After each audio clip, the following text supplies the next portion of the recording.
Hola, bienvenidos a un nuevo vídeo. En este caso comenzamos una serie de 2 vídeos dedicados al estudio de la derivabilidad de una función a trozos. En esta primera parte estudiaremos los principios teóricos y en la segunda parte estudiaremos un ejemplo concreto. Bien, vamos a comenzar viendo algunas cosas de teoría y vamos a recordar las condiciones que tiene que cumplir una función para que sea derivable en un punto. Es importante recordar que la derivada de una función en un punto se podía interpretar geométricamente como la pendiente de la recta tangente a la función en ese punto. Por lo tanto, el que una función sea derivable en un punto va a implicar necesariamente que se pueda trazar la recta tangente a la curva en ese punto. Y que esa recta tangente sea única para que me dé una única pendiente, es decir, una única derivada en ese punto. Recordemos que la derivada era un límite y que el límite para existir tenía que ser único. Es decir, que el límite por la derecha en el punto fuera igual al límite por la izquierda en el mismo punto. Eso también va a ocurrir en las derivadas. Lo vamos a ver ahora. Bien, entonces lo primero que tenemos que hacer para que una función sea derivable en un punto, la primera condición necesaria es que la función tiene que ser continua en el punto.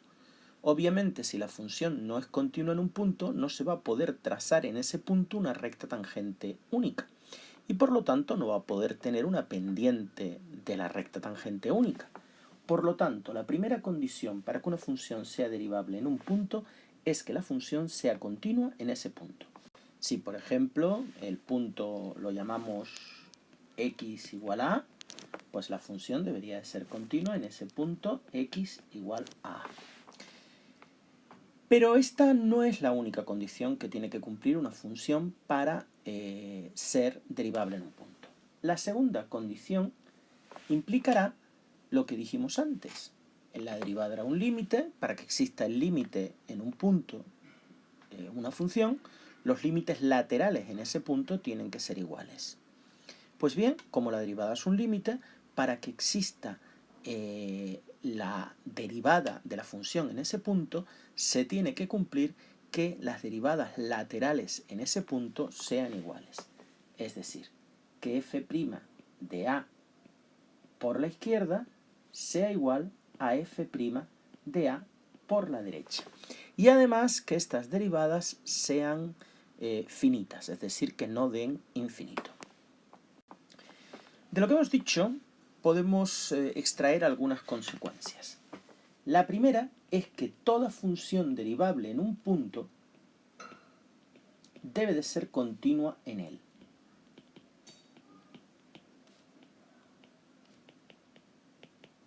Toda función derivable en un punto debe ser continua en ese punto. Ahora bien, no toda función continua en un punto es derivable en ese punto. Es decir, la consecuencia inversa no es cierta. Puede haber funciones que sean continuas en un punto y no sean derivables en ese punto. Vamos a ver entonces qué tipos de puntos de no derivabilidad tenemos.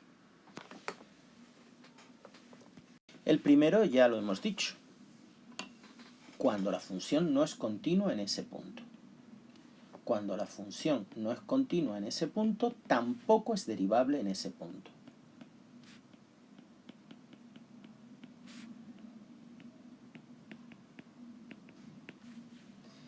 Ahora, si la función es continua en el punto, pueden ocurrir dos cosas que hagan que no sea derivable.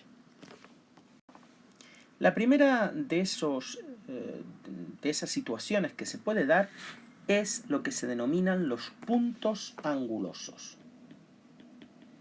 ¿Qué es un punto anguloso? Un punto anguloso es un punto en el cual la función tiene una especie de pico, ¿de acuerdo? Es decir, por ejemplo, imaginemos esta función, y igual a valor absoluto de x. Esta función yo la puedo poner como menos x si x es menor o igual que 0 y x si x mayor que 0. Es una función a trozos, como veremos. Si yo represento esta función, voy a obtener una recta dependiente menos 1 igual a menos x antes del 0 y una recta igual a x después del 0. Si os fijáis, en x igual a 0, la función tiene una especie de pico, lo que se llama un punto anguloso. ¿Qué ocurre en los puntos angulosos? Que la función no es derivable. Vamos a ver si nosotros derivamos esta función. Si nosotros derivamos, la derivada de menos x es menos 1 si x es menor que 0 y 1 si x es mayor que 0. Aprovecho para deciros que cuando derivemos ya el igual no lo vamos a poner en ninguna de las ramas, como veremos en el ejemplo. No lo vamos a poner porque deberemos de estudiar qué ocurre en ese punto. Si finalmente es derivable, pondremos el igual. Si no, lo dejaremos así, quitado el igual. Bien, si nosotros hiciéramos la derivada por la izquierda de 0, la derivada por la izquierda de 0 sería el límite, cuando x tiende a 0 por la izquierda, pues de la función que está a la izquierda de 0, es decir, los x menores que 0, que es el menos 1. Obviamente el límite cuando x tiende a 0 por la izquierda de menos 1 es menos 1, porque no depende de x. Fíjate que estudiar la derivabilidad de una función es realmente como si estuviéramos estudiando la continuidad de la derivada, ¿verdad? Lo que pasa es que no vamos a hacer nunca la imagen en el punto. Es decir, solo los límites laterales en el punto, que serían las derivadas laterales. Si yo hallo la derivada lateral en 0, pues sería el límite cuando x tiende a 0 por la derecha de la función que está a la derecha de 0, que es esta, ¿verdad? Que es 1. Y el límite cuando x tiende a 0 por la derecha de 1 es 1. Si nos fijamos, las derivadas laterales son distintas. Una es menos 1 y otra es 1. Luego, las derivadas laterales son distintas. Por lo tanto, en ese punto no existe la derivada, no existiría el límite, ¿verdad? ¿Por qué? ¿Qué significa eso? Pues que si yo fuera a trazar una recta tangente por la izquierda de 0, pues la recta tangente coincidiría, como esto es una recta, ¿verdad? Coincidiría con la propia recta. Y eso tendría pendiente menos 1.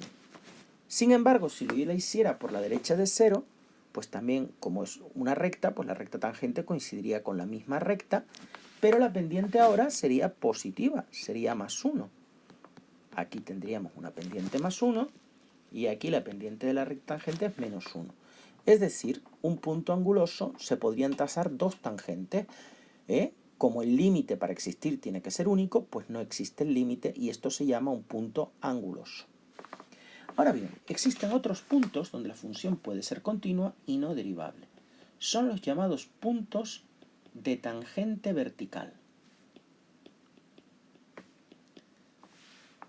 Los puntos de tangente vertical son realmente puntos en los cuales la tangente es una línea vertical, ¿verdad? Y son puntos en los que la derivada en ese punto me va a dar infinito, ya sea o la derivada o las derivadas laterales, o una de las derivadas laterales. Normalmente son puntos que pertenecen al dominio de la función original, pero no pertenecen al dominio de la derivada. Vamos a ver un ejemplo. Un ejemplo típico es la función raíz de x. Si nosotros hacemos el dominio de esta función, es el intervalo cerrado en 0 y abierto en más infinito. Ahora, si yo obtengo la derivada de una raíz es 1 partido el doble de la raíz. Como ahora la raíz aparece en el denominador, la derivada de la nueva función es el intervalo abierto en 0 y abierto en más infinito. Si os fijáis, el valor x igual a 0, donde la función original, raíz de x, existía, estaba dentro del dominio, no lo está en el dominio de la derivada, porque ahora la raíz pasa a estar en el denominador y recordad que un denominador no puede ser 0. Por lo tanto, no por la raíz, pero sí por el denominador, que no puede ser 0, el 0 está fuera del dominio de la derivada. Pues en x igual a 0, tenemos nosotros un punto de tangente vertical. Si nosotros representamos la función y igual a raíz de x, nos encontramos, recordad que esta es la parte positiva y esta es la parte negativa.